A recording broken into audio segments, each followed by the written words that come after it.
Bienvenue sur mon tutoriel numéro 168 et aujourd'hui on va voir l'indexing et l'ordre des colonnes. Y a-t-il un impact lorsqu'on crée entre l'indexing et l'ordre des colonnes dans lequel on crée les index? Est-ce qu'il y a un ordre précis lorsqu'on crée les index, qu'il n'y en a pas? On va voir ça en démo. Alors, use 10db. Donc on va créer une table et on va... Oula, je vais trop vite. On va insérer des valeurs dedans. Ok. On active le plan d'exécution et on lance le premier select. Le plan d'exécution est déjà activé. C'est parti. On part sur une analyse de table. Logique. Voilà. Analyse de table. Bon, scan de table. Hein. Scan de table. Logique, il n'y a pas l'index. Ok, on va créer un premier index. Cluster sur la colonne ID. C'est parti. Et on lance le select. On part sur un seek. Logique, on a créé un index cluster sur la colonne ID qui fait partie du prédicat là. Ok, on continue. Donc on va regarder si l'ordre des selects a un impact sur l'index cluster qu'on a créé. Donc on a changé, donc on a index seek. Donc on va jouer deux colonnes ici, deux requêtes, pardon. Et on va voir si entre ID1 et ID2 et ID2 et ID1, est-ce que ça va modifier la façon dont l'index cluster va être traversé.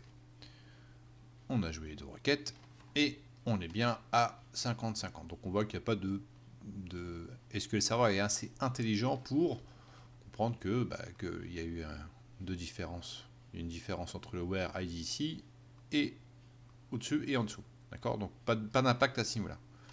On va créer un index non cluster sur ID2. Qu'est-ce que va me dire SQL? Idem, toujours 50%. On part en keylookup. D'accord, keylookup ici. Sur les deux tables.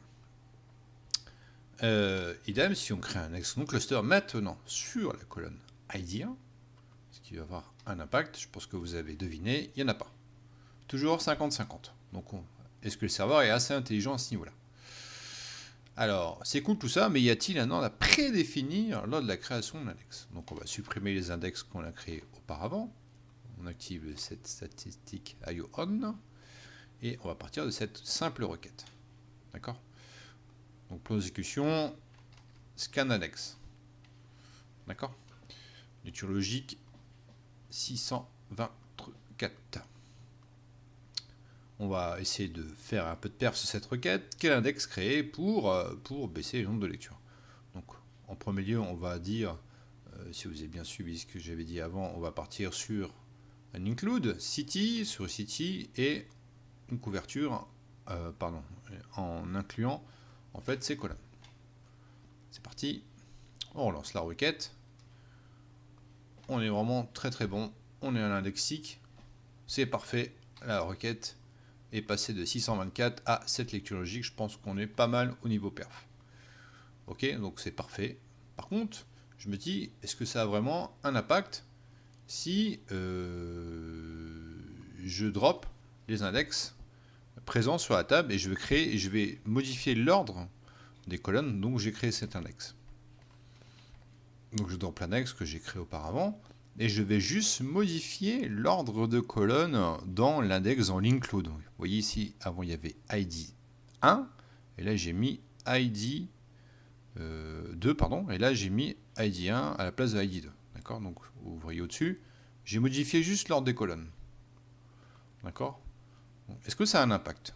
Vous avez dû vous poser cette question, je pense. Donc je vous montre en démo que ça n'a aucun impact. D'accord? Donc quand on modifie l'ordre des colonnes dans l'index, est-ce que le serveur est assez intelligent pour monter les données et voir quel plan d'exécution est le mieux adapté pour faire un index seek?